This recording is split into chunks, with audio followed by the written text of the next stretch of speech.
L'amendement est absolument irresponsable.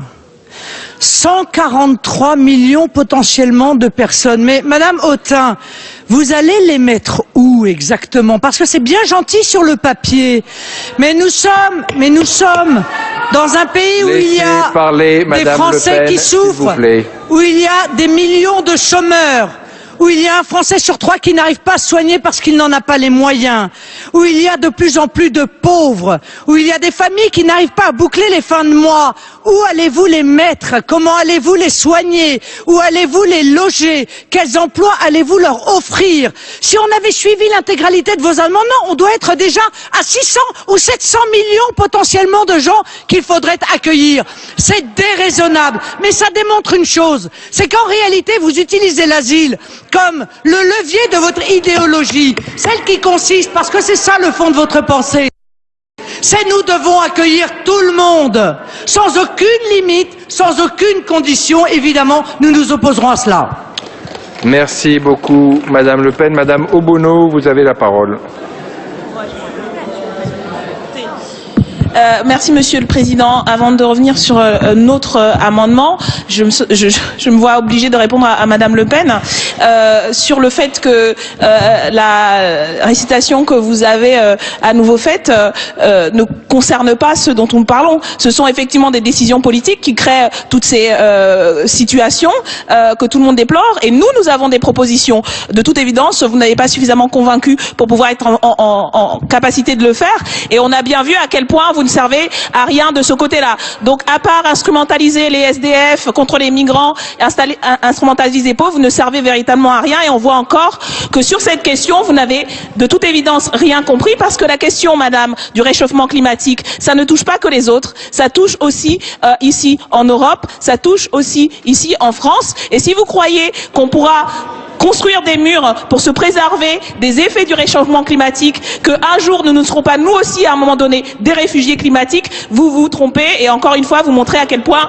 vous n'avez aucune visée politique. Mais pour terminer sur la question de cet amendement, il nous semble dommageable, y compris si la majorité comprend, et nous sommes prêts à travailler là-dessus, nous serons prêts à participer à ce qui a été proposé à l'article 42, il nous semble important que la France sur cette question continue à avoir une position d'avant-garde et puisse inscrire, y compris en ses propres termes, la question des réfugiés climatiques. Si vous êtes d'accord avec le sens de ce propos, je pense que nous participerions à avancer sur la question des réfugiés en l'intégrant dans notre législation, ce qui permettrait, y compris au niveau international, de faire avancer ce dossier. Et je pense que ce serait un signal important. Là aussi, ça élargit les droits, là aussi, ça élargit les protections, et ça nous donne une capacité d'anticiper à des phénomènes que nous reconnaissons tous à venir, et parfois à très court terme. Merci Madame Obono. Amendement 918, je suis saisi par le groupe de la France Insoumise d'une demande de scrutin public qui est annoncée dans l'enceinte de l'Assemblée nationale.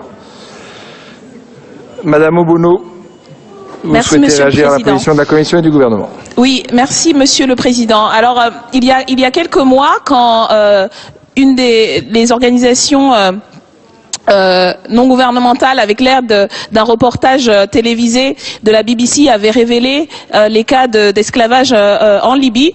Je me rappelle les interventions dans cet hémicycle qui unanimement avaient condamné ces actions et des déclarations très fortes et très fermes indiquant que des mesures seraient prises et que nous aurions une action sur ce point-là. Des mois plus tard, ce que relèvent les associations, notamment Amnesty International, qui a fait plusieurs communiqués sur la question, c'est que non seulement l'Union européenne, et dont la France, n'a rien fait sur ces questions, mais que nous continuons d'une certaine manière à coopérer avec des autorités libyennes et à ce que se perpétuent ces situations. Donc je pense que nous avons là l'occasion de marquer, et ce qu'a indiqué Madame la rapporteuse ne suffit pas, parce qu'on le sait, malgré des grandes déclarations, et on s'est beaucoup applaudi dans cet hémicycle en se gargarisant un peu de nos valeurs, mais aujourd'hui c'est prouvé, nous n'avons non seulement rien fait, mais on a continué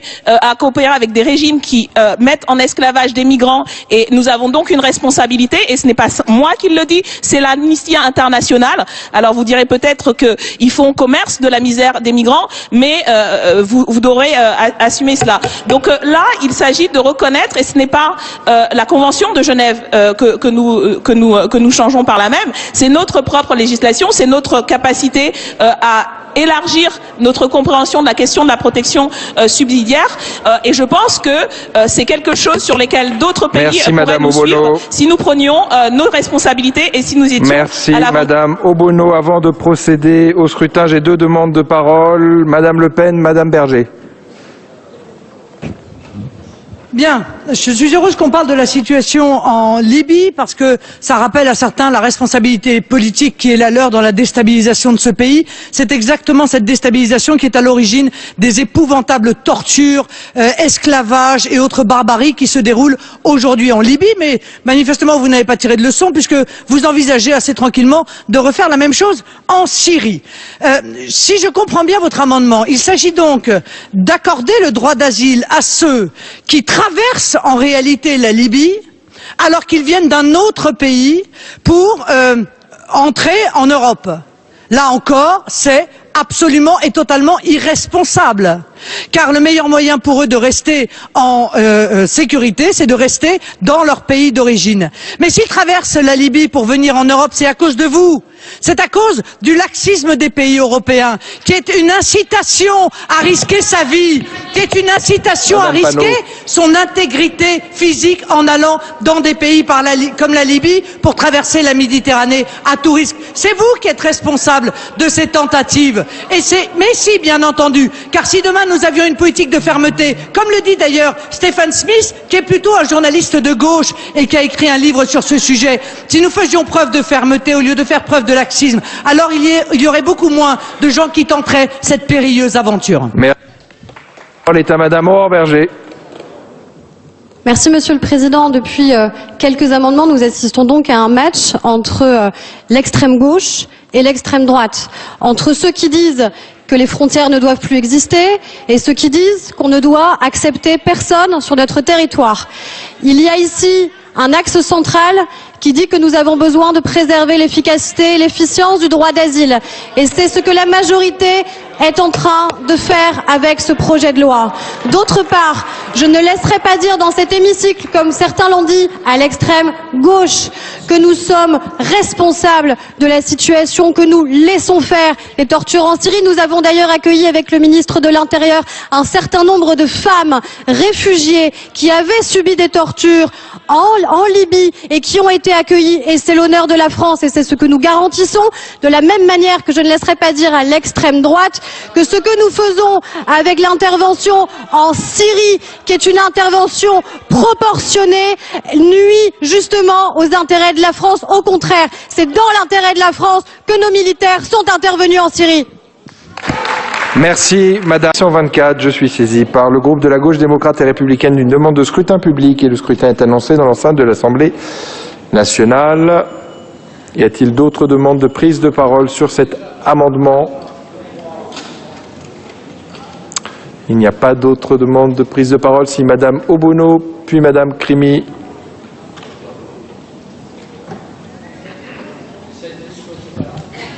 Oui, merci Monsieur le Président. Mais nous soutenons évidemment cet amendement et cette demande de précision, puisque, comme l'indiquait notre collègue Faucillon, le terme, y compris d'opinion politique que Madame la rapporteure indiquait, ne rend pas compte en fait de toutes les réalités, et y compris de la manière dont les personnes elles-mêmes vont définir leur action, ce qui peut ne rentre pas dans ce qu'on considère comme une revendication politique structurée avec des référents de mouvements féministes ou d'intentions politiques, constitue de fait une lutte pour l'égalité, pour la liberté, et nécessiterait notre protection. Et il nous semble que ce type d'amendement permet de fortifier, de renforcer le droit d'asile, permet d'enrichir le texte, n'enlève rien à ce qu'il y ait déjà et en rajoute plutôt en termes de protection, et permet d'avoir une vision plus fine qui permettrait d'aider et de protéger ces personnes. Donc c'est un amendement, encore une fois, qui n'est pas contradictoire avec ce qu'il y a et les intentions qui sont portées dans ce texte-là, qui permettrait de l'enrichir, et il nous semble tout à fait cohérent, et ce serait un signe positif que nous puissions adopter ce type d'amendement. Merci. Retiré. Nous allons donc pouvoir procéder maintenant au scrutin sur l'article 9. Y a-t-il des demandes d'explication de vote? Madame Obono pour le groupe de la France Insoumise, vous avez la parole.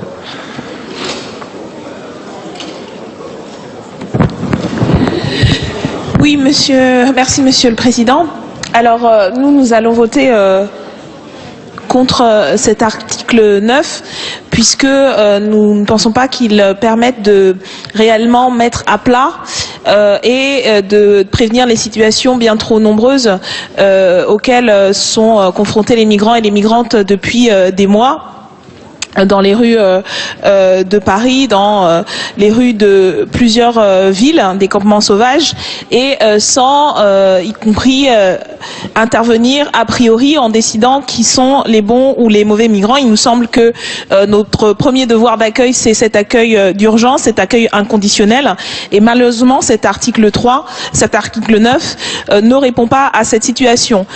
Nous souscrivons à la nécessité d'avoir une vision globale sur l'ensemble du territoire. Encore faut-il donner à l'ensemble des régions, des départements et des communes les moyens de pouvoir assurer cet accueil, et donner, comme cela a été pointé par plusieurs collègues, le choix aux migrants et aux migrantes, et d'assurer que le consentement et le choix soient respectés, ce que ne permet pas l'article 9. Nous avons proposé un amendement qui a été malheureusement refusé sur la circulaire Colombis, qui est rejeté par l'ensemble des associations, et plus largement il nous semble qu'il faudrait avoir une vision à la hauteur de ce qu'on sait être les demandes en matière d'émergement. Les augmentations qui ont été décidées ne suivent pas le rythme qui est aujourd'hui celle des demandes, et puis plus globalement il nous semble que en matière de modèles d'accompagnement et de premier accueil, la pléthore des dispositifs qui sont mis en œuvre, même harmonisés, on nous dit, de la manière dont le propose le gouvernement, ne permet pas d'y voir plus clair pour les associations, pour les migrants. Bref, c'est encore malheureusement en deçà de ce qu'il faudrait faire. Merci, c'est pourquoi Madame nous allons Obono. voter contre cet article.